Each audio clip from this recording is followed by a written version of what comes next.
কিছু প্রতিষ্ঠানগুলো আপনারা দেখাইবো এবং অনেক শ্রমিক এখানে পাথরের শ্রমিকে অনেকে কাজ করতেছে। এখানে অনেক সুন্দর একটা ভিউ, যে খুবই ভালো লাগার মতোই।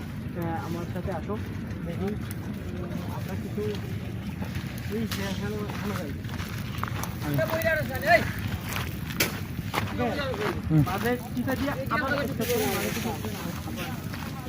ডিস্টার্ব করি না, আওয়াজ তো চলতে আছে।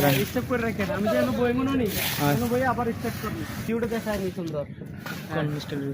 তো দর্শক আসলে দেখছেন আমরা খুবই সুন্দর লাগতেছে যে এত সুন্দর একটা ভিউ, পর্যটক এলাকা আসলে সেটাকে এই জায়গায় উল্কাবাও নামে পরিচিত না, এটা আউলা বস্তি নামে বলে। তারপর আমরা এটা পরিচিত দেই না, এটা পূর্ব সাইরগাঁও এই জায়গার নাম, আর চেলা নদী হিসাবে পরিচিত। এখানে হাজার হাজার মানুষ এখানে পাথর অন্যান্য ধরনের সব ধরনের ব্যবসা এখানে মানুষ করতেছে, জীবিকার তাগিদে মানুষ